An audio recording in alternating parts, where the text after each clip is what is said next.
வருகின்றார். அப்ப வீட்டுக்கு வருகின்ற பொழுது ஒரு குழப்பமான ஒரு சூழ்நிலை.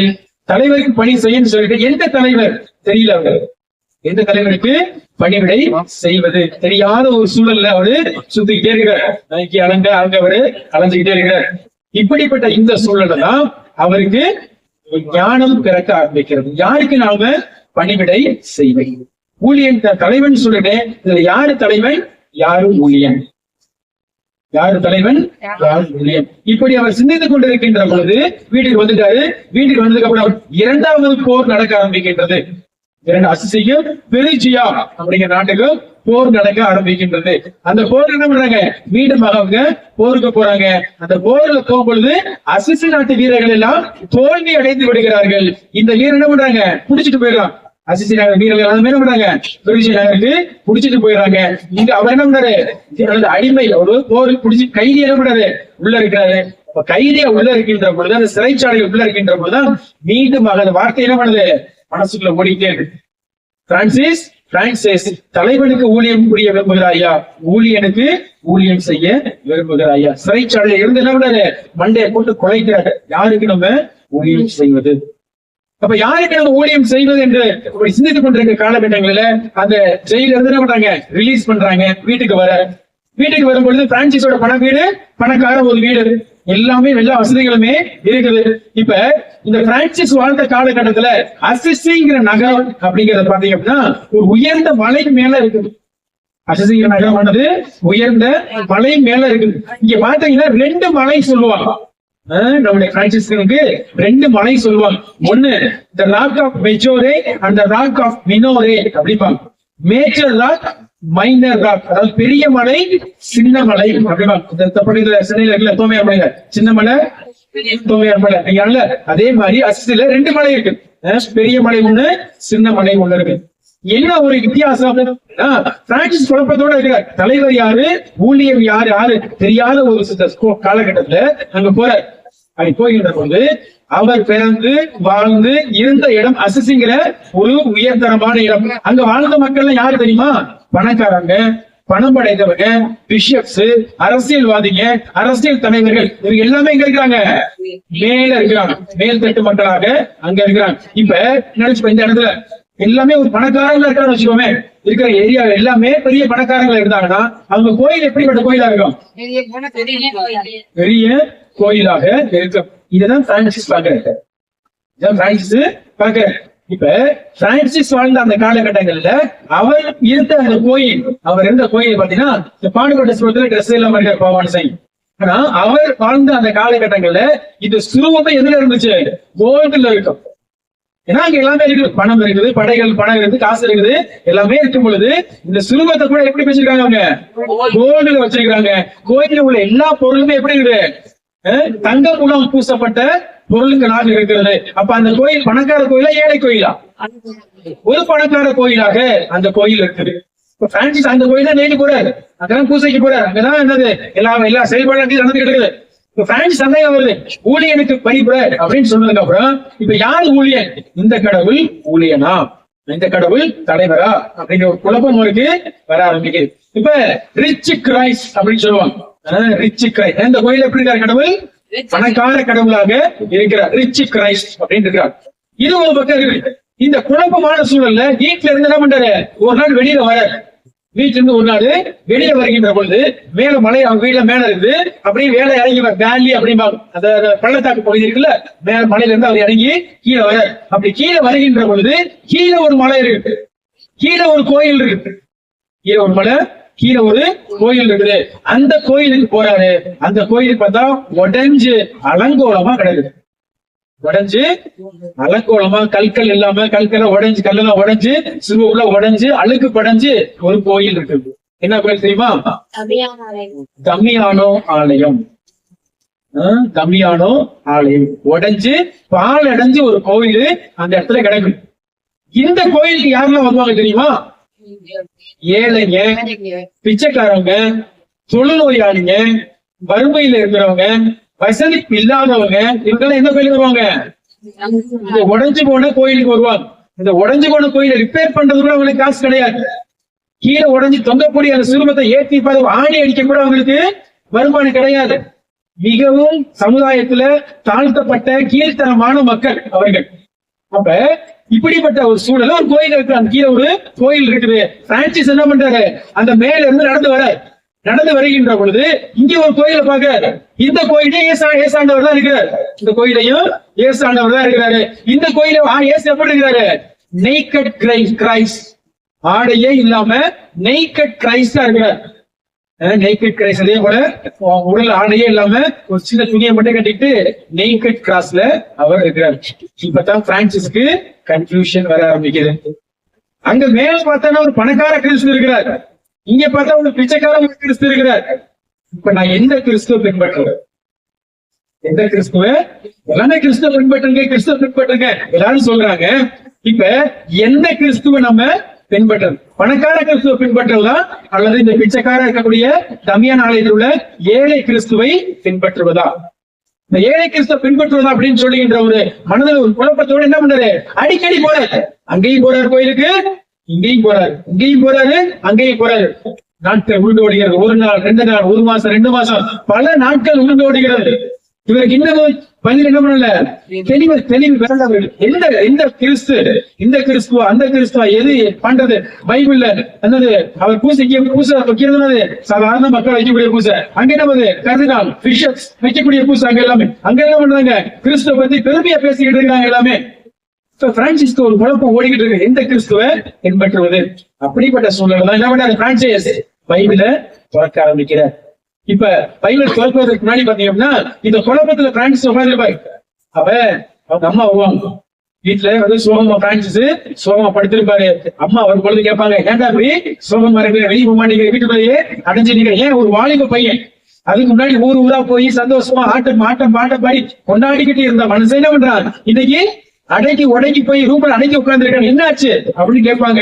அம்மா அவங்க பிரான்சிஸ் எனக்கு ஒரு குழப்பம் ஆகுது, நான் போகும்போது ஒரு செய்தி கேட்டேன், அந்த செய்தி என்ன சொல்லுச்சு, நீ தலைவனுக்கா ஊழியனுக்கா யாருக்கு பணி செய்யற அப்படின்னு சொல்லிச்சு, எனக்கு ஒண்ணுமே தெரியாம ஒரு குழப்பமா நான் இருக்கிறேமா அப்படின்னு சொல்லுகின்ற போது, இந்த குழப்பத்தை சரி செய்யறதுக்கு நான் ஒரு புத்தகம் தாரேன், அந்த புத்தகத்தை படிக்க சொல்லி என்ன பண்றாங்க அம்மா, பைபிள்ங்கிற புத்தகத்தை கொடுக்க ஆரம்பிக்கிறாங்க. முதல் முறையாக பிரான்சிஸ் பைபிள்ல அப்பதான் சொல்றாரு.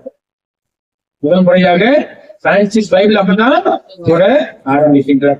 இன்னைக்கு உங்க பிள்ளைங்க, அம்மா எனக்கு குழப்பமா இருக்குதுமா, என்ன படிக்கிறதுனே தெரியலமா, 12th முடிச்சிருப்பான், போயிட்டு இருக்கோம், 12th முடிச்சு போறோமா, என்ன படிக்கிறதுனே தெரியலமா அப்படின்னு சொல்லும் பொழுது நம்ம என்ன சொல்றோம்,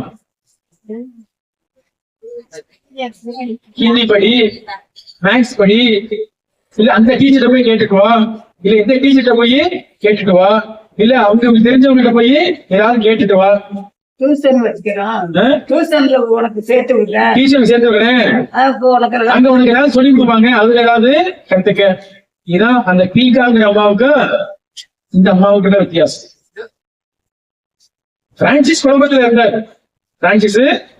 இருந்தாரு, அந்த குழப்பத்துல இருந்த பிரான்சிஸுக்கு உறுதுணையா இருந்தது யாரு?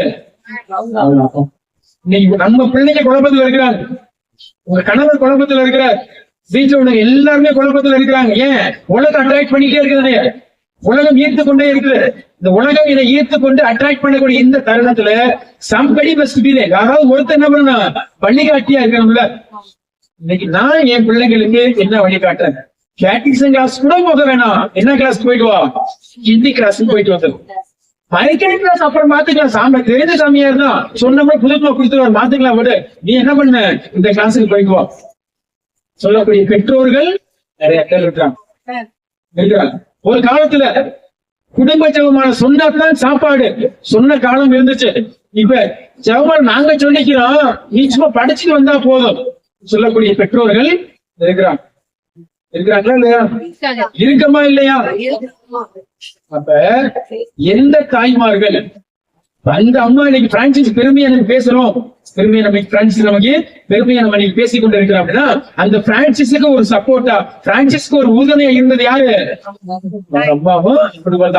அப்பா கூட கிடையாது, அப்பா கூட சப்போர்ட் பண்ணவே கிடையாது. அப்பா எனக்கு ஈர்த்து கொண்டு இருக்கிறது. போன ஒரு 2 வாரத்துக்கு முன்னாடி நான் ஒரு ஆஸ்பத்திரியில அட்மிட் ஆயிட்டேன். கிருஷ்ணகிரியில ஒரு ஹாஸ்பிட்டல்ல உடம்பு முடியாதுல, ஹாஸ்பிட்டல் அட்மிட் ஆயிடும். அந்த கதையை பணம் எடுத்து வச்சுட்டு இருந்தேன், நமக்கு தெரியும். இப்ப ஹாஸ்பிட்டல்ல அட்மிட் ஆயிருந்தேன். அப்ப பக்கத்து பெட்டு நானு, இங்கிட்ட ஒரு பெட்டு. அப்ப எங்களால எழுந்திருக்க முடியல, படுத்துருக்கிறோம். அப்ப அந்த பக்கத்து பெட்ல உள்ளவருக்கு அந்த டீப்ஸ் எல்லாம் மாட்டிட்டாங்க. அந்த இசிஜி டீப்ஸ் இருக்குல்ல, அதெல்லாம் நிறைய அதெல்லாம் தோல் நெஞ்சில எல்லாம் மாட்டி வச்சுட்டு அதை மாஸ்க், ஆக்சிஜன் மாஸ்க் அது போல மாட்டிட்டாங்க. எனக்கு ஒரு மாட்டி வச்சுட்டாங்க, அவர் பண்ணாங்க மாட்டி வச்சுட்டாங்க. கட்டில படுத்திருந்தோம். அப்ப காலையில ஒரு 6 மணி இருக்கு நினைக்கிறேன். அப்ப அந்த ஹாஸ்பிட்டல் உள்ள நர்ஸ் டீ கொண்டு வந்து எல்லாத்துக்கும் வச்சுட்டு போனாங்க. எல்லாத்துக்கும் டீ வச்சுட்டு போனாங்க. அந்த பக்கத்துல இருந்தவங்க டீ எடுத்தாரு. அப்ப அவர் கையை நடுக்கும். கை நடுக்க டீ நம்ம எடுக்கும் பொழுது டீ கீழே சிந்திருச்சு. அப்படியே பெட்டி பார்க்கல கீழே அப்படி கீஸ் கீழே. இவருக்கு என்னென்ன பையன் ஏன் காலை வச்சு வலிட்டு விட்டா கீழே ஊத்துருவோமே அப்படின்னு சொல்லிட்டு உடனே அந்த பெல் எடுத்து பெல் அடிச்சுட்டாரு. அந்த நர்சமாக வந்தாங்க. வந்துட்டு இந்த டீ கீரை தெரியாம கை நடுங்கி டீ கீரை ஊத்திருச்சுமா, தைசர் அதை கிளீன் பண்ணி விட்டுருங்கம்மா அப்படின்னு சொல்லிட்டு ரொம்ப சென்ட்ல போயிட்டது அவர் கேட்கிறாரு. அது கொஞ்சம் கிளீன் பண்ணி விட்டுருங்கம்மா அந்த மாதிரி நம்ம நர்ஸ்ல வந்தாங்க. அவங்க எட்டி பார்த்தாங்க. பார்த்துட்டு சார் இது டீ நிறைய ஊத்தி இருக்குது, நான் போயிட்டு என்ன பண்றேன் பேரு ஒரு ஆளை அடிச்சு போயிட்டேன். டீ கொஞ்சமா ஊத்தினா தான் நர்ஸோட வேலை கிளீன் பண்றது. டீ கொஞ்சமா ஊத்தினா தான் அது நர்ஸோட எங்களோட வேலை, நாங்க கிளீன் பண்ணுவோம். இது டீ என்ன பண்ணுது நிறைய ஊத்தி இருக்குது, இது எங்க வேலை கிடையாது, நான் போய் ஆள வரேன்னு சொல்றேன் அப்படின்னு சொல்லிட்டு போச்சு. அப்ப நான் சொல்லி சரி நான் ஊத்தி தரமா அப்படின்னு சொல்லிட்டு அப்புறம் ஏன் அவருக்கு டீ ஒரு கிளாஸ் ஊத்தி கொடுத்தா சரி குடிங்க அப்படின்னு சொல்லிட்டு டீ குடிச்சிருக்கோம். அப்ப திரும்ப அந்த துப்புரவு சொல்லிருக்காங்கல்ல, அவங்க அங்க இருந்து ஒரு பக்கெட் எடுத்துக்கிட்டு அந்த அம்மா வந்த உடனே அந்த அம்மா கொஞ்சம் தான் அந்த அம்மா வந்து ஏன் சார் எங்க சார் டீ ஊத்திருக்க அப்படின்னு அப்புறம் நான் பக்கத்துல பண்ண டீ ஊத்திருக்க. அந்த அம்மா வந்து எட்டி பார்த்துட்டு சார் இந்த டீ பார்த்தா கொஞ்சமா ஊத்திருக்கு, இந்த டீ கொஞ்சமா ஊத்திருக்கு, இது எங்க வேலை இல்லை சார், இது எங்க வேலை எங்க வேணுது, நிறைய டீ ஊத்தி நிறைய தண்ணி ஊத்தினா தான் பண்ண முடியும், நாங்க கிளீன் பண்ணுவோம், இது கொஞ்சமா தான் ஊத்தி இருக்குது, இது எங்க வேலை இல்ல, இது அவங்க வேலைதான் சார், அவங்களை கிளீன் பண்ண சொல்லுங்க சார் அப்படின்னு இந்த அம்மா சொல்லுது. நர்ஸ்கள் என்ன சொன்னாங்க, நைட் டியூட்டியோட ஸ்டாஃப் நர்ஸ் யாரு, நான் தான், நான் சொல்றது என்ன பண்ணா நீங்க கேட்கணும், நீங்க டீ நிறைய ஊத்தி இருக்குது நீங்க கிளீன் பண்ணுங்க. இந்த அம்மா என்ன சொல்லுது, நீ வேணா இன்னைக்கு வந்திருக்கலாம், நான் இந்த ஆஸ்பத்திரியில 12 வருஷம் வேலை பார்க்கிறேன், ஹாஸ்பிட்டல்ல 12 வருஷமா வேலை பார்க்கிறேன், இந்த டீ என்னது எனக்கு நல்லா தெரியும், கொஞ்சமா எது நிறைய எதுன்னு தெரியும், இந்த டீ கொஞ்சம் தான் ஊத்தி இருக்குது, நீ கிளீன் பண்ணி இந்த அம்மா சொல்லு. அந்த பிள்ளை என்ன சொல்றாங்க, அவங்க சொல்றாங்க நீங்க எங்க வேலை கிடையாது, நீங்க உங்க வேலை கிடையாது, நீங்க 6:15 ஆரம்பிச்சுட்டாங்க, 6:30 6 வரைக்கும் போயிருச்சுங்க. நம்ம அங்க சொல்ல அந்த அங்க சொல்ல எங்களுக்கா 2 பேரும் ஏன்டா மாஸ்க் வேற மேல போட்டுருக்காங்க, சிரிக்கிறதா கத்துறதா மாதிரி தெரியல, அங்கிட்ட ஓடிக்கிட்டே இருந்துச்சு. ஒரு கட்டத்துல முடியல எங்களால. அப்ப பக்கத்துல போயிட்டு இருந்தாங்களா அவங்களும் ஏஞ்சி வந்தாங்க. ஏஞ்சி வந்துட்டு என்ன இங்க ஒரு சத்தம் டீ ஊத்திருக்கா சொல்லுது, நீங்க கேளுங்கா இது நிறைய இருக்கா கம்மியா இருக்கா, அந்த நீங்க கேளுங்க நிறைய இருக்கா கம்மியா இருக்கலாம். அந்த வந்தவங்க என்ன பண்றாங்க கிட்ட மாதிரி அவங்களுக்கு சொல்ல தெரியல, நிறைய இருக்குதா கம்மியா இருக்கான்னு அவங்களுக்கு சொல்ல தெரியல. அப்ப சரிமா நீங்க யாரும் கிளீன் பண்ண வேண்டாம், நானே கிளீன் பண்றேமா அப்படின்னு பக்கத்து வீட்டுக்காரங்க சொல்லுது. அப்ப நீங்க கிளீன் பண்ணக்கூடாது, அந்த அம்மா தான் கிளீன் பண்ணணும், நீங்க கிளீன் பண்ணக்கூடாது, இந்த அம்மா தான் கிளீன் பண்ணணும். என்ன பண்றது தெரியல. அப்ப பக்கத்துல படுத்துக்கிட்டால அவர் எழுந்துச்சு மாஸ்க் எல்லாம் கழிட்டாரு, மாஸ்க் எடுத்து கழுவி விட்டு பக்கத்துல வாட்டர் பாட்டில் வச்சுட்டாரு, பெரிய வாட்டர் பாட்டில தண்ணி வச்சிருக்காரு. இப்ப தண்ணி வாட்டர் பாட்டில் தண்ணி குடிக்க போறாரு போல அப்படி நினைச்சிட்டு தண்ணி குடிக்க போறாங்க. வாட்டர் பக்கத்துல படிச்சிருக்காரு, வாட்டர் பாட்டில் திறந்தார், வாட்டர் பாட்டில் திறந்து இந்த பக்கத்துல ஊத்தி விட்டாரு, அப்படியே அப்படியே உள்ள ஊத்தி விட்டாரு, கீழே ஊத்தி விட்டுட்டு ஆமா இப்ப முடிவு பண்ணுங்க எது நிறைய இருக்குதோ நிறைய இருக்குதா நீ கிளீன் பண்ணு, கம்மியா இருக்குது நீ கிளீன் பண்ணுங்க, நீ கிளீன் பண்ணு, கம்மியா இருக்கிறத நீ கிளீன் பண்ணு. அந்த ஏற்றுக்கொள்ளுதல் ஆஸ்பத்திரி வேலை பார்க்கிறாங்க, இதுவுமே ஆஸ்பத்திரிலாம் வேலை பார்க்கிறாங்க. ஆனா அந்த ஏற்றுக்கொள்ளக்கூடிய மனநிலை இருக்கிறதா? பிரான்சிஸ் அதே குழப்பமான சூழல், இதை ஏத்துக்கிறதா அதை ஏத்துக்கிறதா ஒண்ணு தெரியல, குழப்பமா மாட்டிக்கிட்டு இருக்கிறாரு. அப்படிப்பட்ட அந்த சூழல்ல அம்மா என்ன பண்றாங்க, ஏதாவது ஒண்ணு ஏத்துக்கப்பா அப்படின்னு சொல்லும்போதுதான் முதலாக பைபிள் அவரு துறக்க ஆரம்பிக்கிறாரு. தொடர்ந்து இயேசுனா யாரு என்ன பண்றாரு, அவங்கள படிக்க ஆரம்பிக்கிறார். அது படிக்க ஆரம்பிக்கின்ற பொழுது அந்த பைபிள் எடுத்துட்டு என்ன பண்றாரு, பெரிய கோயிலுக்கும் போறாரு, அந்த பிச்சைக்கார கோயிலுக்கும் திரும்பி போறாரு. இந்த கிறிஸ்துவா இந்த கிறிஸ்துவா பைபிளை துறக்கின்ற பொழுது பைபிள் வரக்கூடிய வார்த்தை என்னது, ஆண்டவர் இயேசு கிறிஸ்து ஏழ்மையாக இருந்தார். ஆண்டவர் இயேசு கிறிஸ்து பிலிப்பியருக்கு திருமுகம், பிலிப்பியர்களை திரும்பவும் 2வது அதிகாரத்துல நீங்க பார்க்கலாம். பிலிப்பியருக்கு எழுதிய திருமுகம் 2வது அதிகாரத்துல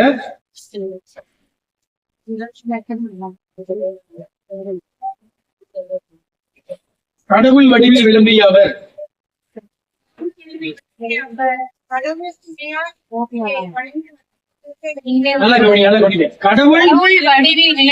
கடவுள் வடிவில் இருக்கிறார். கிறிஸ்து கடவுள் வடிவில் இருக்கிறார். கடவுள் பெரிய கடவுள், பெரிய பெரிய மனிதன்.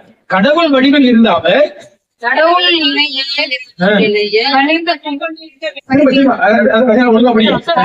வடிவில்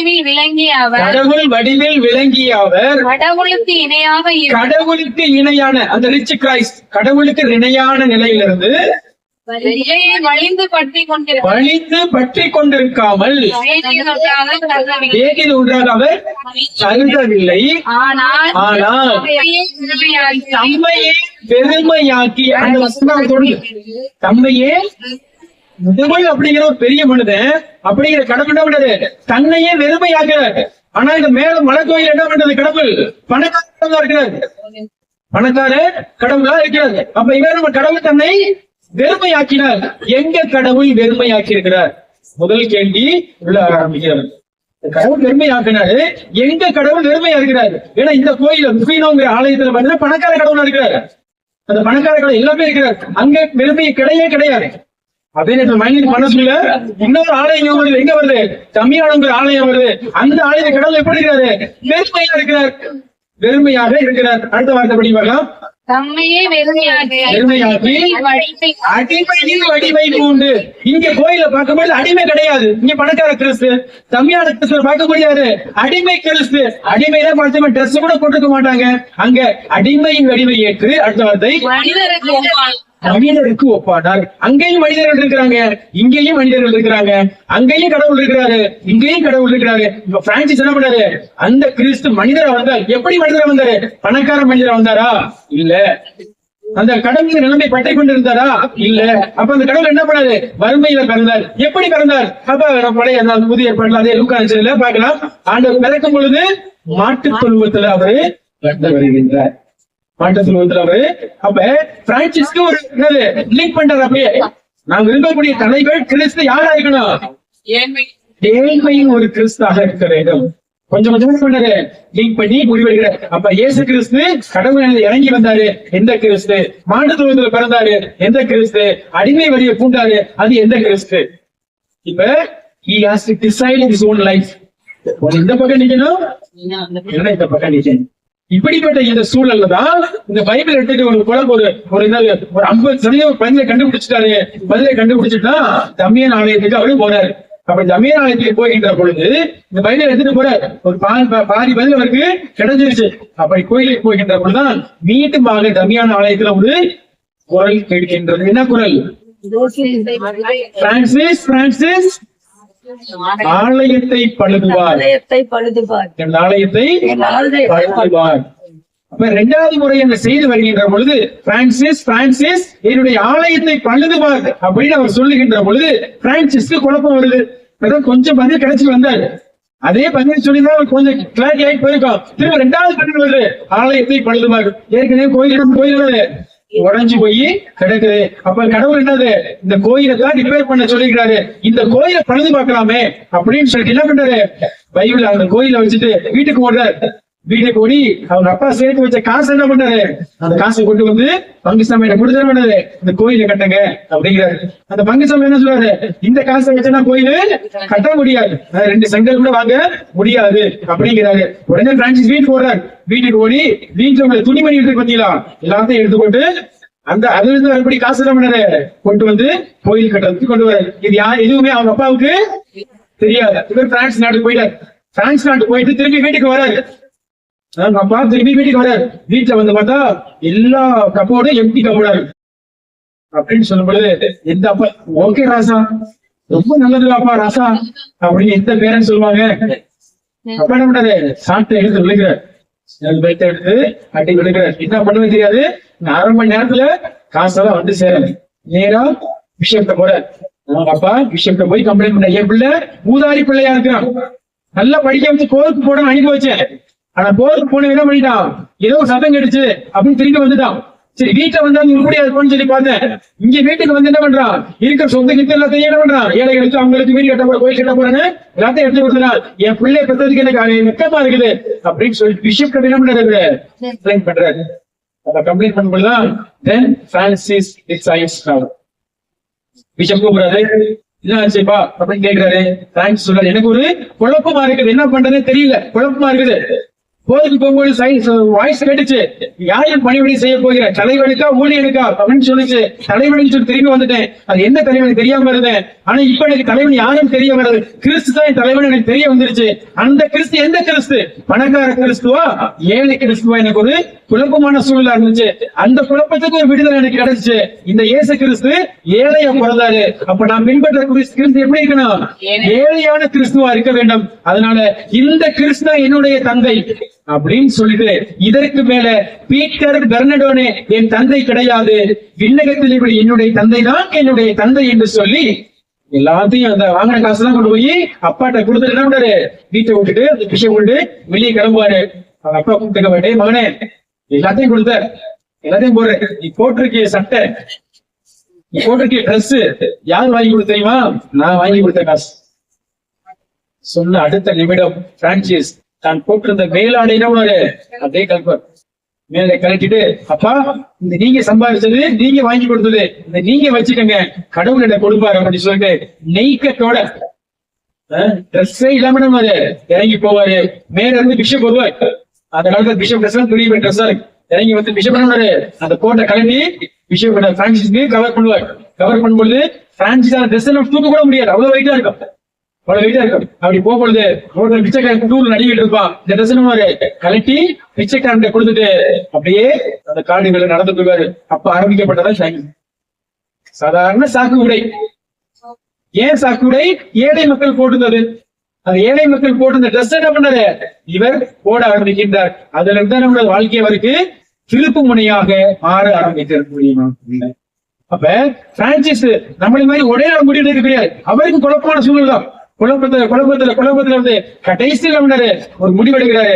நான் பின்பற்ற அந்த கிறிஸ்து பணக்கார கிறிஸ்து கிடையாது, நான் பின்பற்ற அந்த கிறிஸ்து ஏழை கிறிஸ்து என்று சொல்லி அந்த ஏழை கிறிஸ்து என்ன பண்ணாரு, தன்னுடைய பங்காளனாக, தன்னுடைய ரோல் மாடலாக அவர் எடுத்துக் கொள்கிறார். Deciding of his own life. World attract பண்ணுச்சு, வேர்ல்ட் அவரை அட்ராக்ட் பண்ணுச்சு. இரண்டாவது கிறிஸ்து அவரை அட்ராக்ட் பண்ற. ஏழை கிறிஸ்து என்ன பண்ணுற, பணக்கார கிறிஸ்து அட்ராக்ட் பண்ணிருந்தா நீ திருச்சபை வேற மாதிரி மாறி போயிருந்திருக்கும். அங்கதான் கோயில் இருந்தாரு. பணக்கார கிறிஸ்து மாதிரி போயிருந்தாருன்னா அவரும் சுலபமாக வாழ்க்கை வாழ நல்ல சகமா இருந்திருக்கலாம், பிரச்சனை கிடையாது. ஆனா அவர் அட்ராக்ட் பண்ணது எந்த கிறிஸ்து, இந்த ஏழை கிறிஸ்து. இந்த ஏழை கிறிஸ்து தான் பிரான்சிஸை அட்ராக்ட் பண்ற. இன்னைக்கு எது என்னை அட்ராக்ட் பண்ணிருக்கு, இந்த ஏழை கிறிஸ்து என்னை அட்ராக்ட் பண்றாரா, இல்ல உலகம் என்னை அட்ராக்ட் பண்ணிருக்கிறதா? குழப்பம் தான், கஷ்டம் தான், முடிவெடுக்க முடியாத ஒரு சூழல் தான். அஸ் எ பிரான்சிஸ்கன்ஸ், ஒண்ணு கிறிஸ்தவர்கள் எடுத்துக்கலாம், இரண்டாவது பிரான்சிஸ்கன்ஸ். இப்ப எது என்னை அட்ராக்ட் பண்ணிவிடுது, எது என்னை அட்ராக்ட் பண்ணிவிடுது? இப்ப we have to answer for this one. இதுக்கு சரியான பதில நான் முடிவு எடுத்துன்னு வச்சுங்களேன், என் லைஃப் எங்க இருக்கான், அருமையா இருக்கு. ஆனா இன்னைக்கு பதில் தெரியும், ஆனா என்ன பண்ண மாட்டோம், முடிவு எடுக்க மாட்டோம். தெரியும் பதில் எல்லாத்துக்குமே நல்லா தெரியும். என் பிள்ளை தமிழ் மீடியம் படிச்சா நல்லா இருப்பான்னு தெரியும், ஆனா என் பிள்ளை எங்க சேர்க்க மாட்டேன், தமிழ் மீடியம் சேர்க்க மாட்டேன். சாதாரண ஒரு 2 நகை இருந்தா போதும், அதுக்கு நல்லா இருக்கும், ஆனா விரும்ப மாட்டேன். எப்படி 10-15 நகை வாங்கி போட்டதான் நல்லா இருக்கும். நான் சாதாரண பஸ்ல போனா கூட போயிடலாம், அந்த ஊருக்கு போயிடலாம், ஆனா விரும்ப மாட்டேன். கார்ல போனதான் அந்த இடத்துக்கு போய் சேரணும்னு நான் விரும்புவேன். சாதாரண ஒரு 4-5 ட்ரெஸ் இருந்தா போதும், வாழ்க்கை ஓடிடலாம் அப்படின்னு நினைக்க முடியும், ஆனா என்ன பண்ண மாட்டேன், ஒவ்வொரு பிறந்தநாளும் புது ட்ரெஸ் தான் கேட்டுட்டு இருக்கேன். முடிவெடுக்கக்கூடிய தருணத்துல இருக்கிற எப்படி வேணாலும் வாழலாங்கிற வாழ்க்கை கிடையாது, இப்படித்தான் வாழணுங்கிறதான் வாழ்க்கை. அதுல குறிப்பாக பிரான்சிஸ்கன் அப்படின்னு சொல்லுவது எப்படி வாழ முடியாது, வாழ்ந்தாரு, எப்படி வாழ்ந்துக்கலாமே, சுகபோக வாழ்க்கையில அவரு ஜாலியா இருந்திருக்கலாமே, அதை இப்படித்தான் வாழ வேண்டும் என்று கோடி வீச்சு வாழ்ந்தாரு. இன்னைக்கு அவரை மறு கிறிஸ்து அப்படின்னு இன்னைக்கு அவரை நம்ம தூக்கி வச்சு கொண்டாடிட்டு இருக்கிறோம். அப்ப அவர் செஞ்ச ஒரே ஒரு காரியம் என்னது, இந்த பக்கமா அந்த பக்கமா, பணக்கார கிறிஸ்துவா ஏழை கிறிஸ்துவா என்று முடிவெடுக்கின்ற பொழுது, ஏழை கிறிஸ்து என்று சொன்ன உடனே நம்ம அப்படி ஆட்டோமேட்டிக்கா முடிவெடுக்கிறார். ஏழை கிறிஸ்துவா எந்த அளவுக்கு இந்த இயேசுவை எக்ஸாக்டா வாழணும், இயேசுவனான அப்படியே வாழ வேண்டும் என்று சொல்லி இந்த இயேசுவை பின்பற்றினார். மருக கிறிஸ்துவாக மாறி இருக்கிறார். முடிவை யோசிப்போம் இல்லைங்களா? யோசனை பண்ணிட்டு வாங்க, என்ன கிறிஸ்துவ பின்பற்றலாம், எந்த கிறிஸ்துவ பின்பற்றலாம். நம்ம செருப்பு கட்டி சொல்றோம்ல, செருப்பு கட்டி சொல்றோம், திரும்ப போகிறோம், செருப்பு போட்டுட்டு போகிறோம். அப்ப இந்த இடத்துல ஆளுநருக்கு போகும்போது அதே செருப்பு போட்டு போறோம், இல்ல பக்கத்துல செருப்பு கிடையாது, நல்லா இருக்கு போட்டு போயிடலாமே, அந்த செருப்பும் கிடையாது. உள்ள வந்தோம், வெளியே போகும்போது ஏதாவது ஒரு மாற்றம், ஏதாவது ஒரு சின்ன ஒரு மாற்றம், இப்படித்தானே வாழ போறீங்க. அப்படி ஒரு மாற்றத்தை எடுக்கின்ற பொழுது நம்ம தலைவர் மொழியாக பேசுவோம். ஒரு விட நட்களை ஓடுவோம். கடவுளுடைய பிரசன்னத்தில் நாம் அமர்ந்திருக்கிறோம் பெரிய மனிதர்கள. இன்று உலகம் என்னை அட்டாக் பண்ணிக்கிட்டு இல்ல கிறிஸ்து என்னை அட்டாக் பண்றாரா? எதற்கு நான் அடிமையாக இருக்கிறேன்? கிறிஸ்துவுக்கு அடிமையாக இருக்கிறேனா அல்லது உலக பொருள்களுக்கு, உலக ஆசைகளுக்கு அடிமையாக இருக்கிறேனா? ஒரு கிறிஸ்தவனாக யாருக்கு அடிமையாக இருக்கிறேன்? அதையும் கடந்து ஒரு பிரான்சிஸ்கன் சகோதர சகோதரியாக யாருக்கு அடிமையாக விரும்புகிறேன்? அந்த பிரான்சிஸை போல நம்முடைய பெயரை சொல்லி இந்த வசனத்தை யோசித்து பார்ப்போம். பிரான்சிஸ், பிரான்சிஸ், யாருக்கு ஊழியம் செய்ய விரும்புகிறாய்? உலகத்திற்கா, கிறிஸ்துவுக்கா? அதே வார்த்தை நம்ம வாழ்க்கையில் சொல்லி பார்ப்போம். உன் பெயரை சொல்லி சகாயம், சகாயம், யாருக்கு ஊழியம் செய்ய விரும்புகிறாய்? உலகத்திற்கா, கிறிஸ்துவுக்கா? நம்முடைய பதில் என்னவாக இருக்க போகிறது என்ற சிந்தனையோடு கடந்து செல்வோம். மீண்டுமாக தெரிந்து அன்புடைய சகோதரர்களே, மணி சரியாக 11:30, 1/4 மணி நேரம் 15 நிமிஷம் போங்க. 11